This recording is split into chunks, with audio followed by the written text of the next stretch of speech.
કેન્દ્ર સરકારની સૂચનાથી આવતીકાલથી ગુજરાતમાં મોક ડ્રીલ થશે। અમદાવાદના લાલ દરવાજા વિસ્તારમાં હોમગાર્ડ ભવન ખાતે સિવિલ ડિફેન્સની એક બેઠક મળી અને સિવિલ ડિફેન્સના સભ્યો અને અધિકારીઓને મોક ડ્રીલ બાબતે બ્રીફિંગ કરાશે।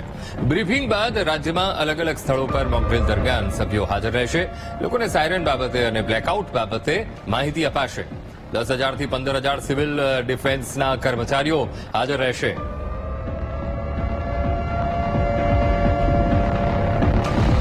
તો આવતીકાલે મોક ડ્રીલનું આયોજન અને તેને લઈને આજે બેઠક એક થઈ અને સિવિલ ડિફેન્સની આ બેઠક અને અલગ અલગ સ્થળો પર મોક ડ્રીલમાં એ સભ્યો પણ હાજર રહેશે। કેવી રીતે વર્તવું જ્યારે યુદ્ધની સ્થિતિ ઊભી થાય ત્યારે આ સાયરન વાગે અને કેવી રીતે નાગરિકોએ વર્તવું એના તમામ માહિતી આપવામાં આવશે।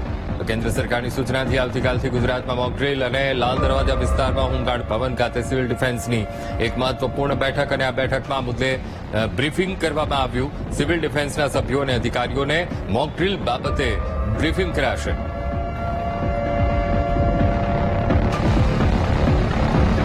ગુજરાતમાં મોક ડ્રીલને લઈને કેન્દ્ર સરકારના આદેશ બાદ હાલ જે હોમગાર્ડ ભવન ખાતે અમદાવાદ ખાતે મિટિંગનું આયોજન કરવામાં આવ્યું છે। ખાસ તો જ્યારે મોક ડ્રીલ થાય ત્યારે કેવી પરિસ્થિતિ હોય છે અને શું કરવાનું હોય છે તેને લઈને આયોજન કરવામાં આવ્યું છે। બ્રીફિંગ કરવામાં આવશે હોમગાર્ડના અધિકારી દ્વારા તમામ જે હોમગાર્ડ જવાનો જે છે અને ઓફિસરો છે તેઓને કેવી રીતના મોક ડ્રીલના સમયે શું કરવું, લોકોને કેવી રીતના માહિતગાર કરવા તેને લઈને તેઓને બ્રીફિંગ કરશે। ખાસ તો જાણીશું કે શું મિટિંગમાં મહત્વના નિર્ણયો લેવામાં આવશે અને મોક ડ્રીલ દરમિયાન શું કરવામાં આવશે।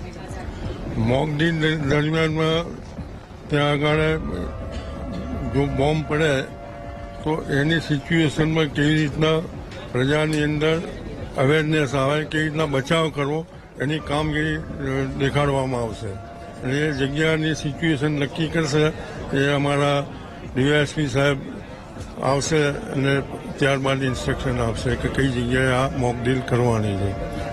ગુજરાતમાં આખી મોક ડ્રીલ યોજાવાની છે, કેવા પ્રકારનું આયોજન કરવામાં આવ્યું છે, કેવી રીતના તમામ લોકો કામગીરી કરશે?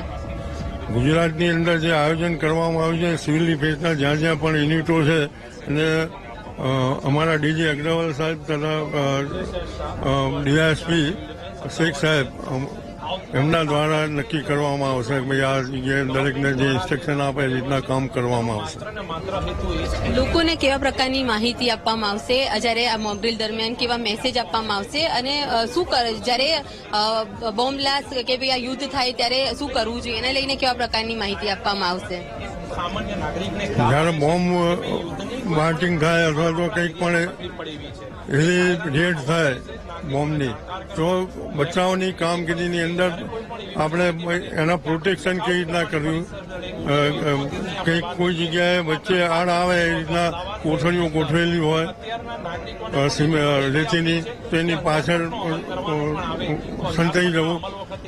પણ અધરવાઇઝ તમે જો કોઈ જગ્યા ના હોય તો બોમ્બની રેડ ચાલુ હોય દરમિયાનની અંદર જમીન ઉપર કોણી દ્વારા સૂઈ જવું, છાતીનો ભાગ ઊંચો રાખો અને મોઢામાં રૂમાલ રાખો। આ રીતના અમે ઇન્સ્ટ્રક્શન આપતા હોઈએ છીએ જ્યારે પણ બેઝિક તાલીમના કોર્સની ની અંદર પણ આ અમે જાણકારી આપતા હોઈએ પ્રજાની અંદર। તો આના હિસાબે અવેરનેસ આવે જેથી કરીને નુકસાન ઓછું થાય। કેટલા લોકોને આ પ્રકારની તાલીમ અત્યારે બેઠકમાં આપવામાં આવશે અને આખા અમદાવાદમાં કેટલા કર્મચારીઓ આવી રીતના બ્રીફિંગમાં જોડાશે મોક ડ્રીલમાં? અમદાવાદ શહેરની હાલની તારીખની અંદર જેટલા પણ બેઝિક તાલીમની અંદર અમે જે અવેરનેસ ક્લાસ કરેલા છે મહિનામાં ઓછામાં ઓછા 2 ક્લાસીસ ચાલુ હોય છે અને આખા અમદાવાદ શહેરની અંદર જૂના અને નવા થઈને ઓછામાં ઓછા 10,000 થી 15,000 સિવિલ ડિફેન્સના વોર્ડનો તૈયાર છે।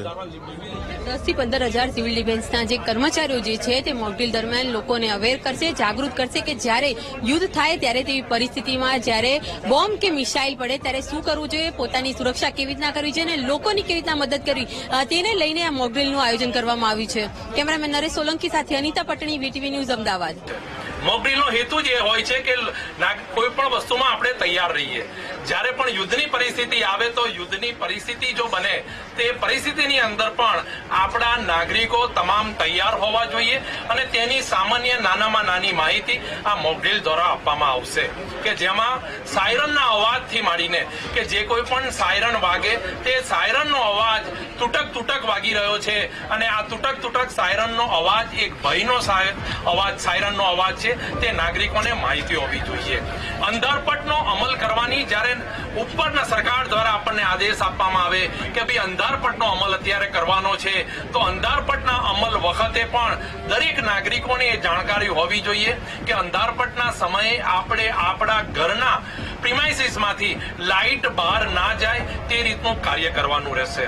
જરૂરિયાત અને જીવન જરૂરિયાત પૂરતી લાઇટના એવા સમયે આપણે મીણબત્તી કે સામાન્ય ટોર્ચના મદદથી આપણે લાઇટનો ઉપયોગ કરીએ.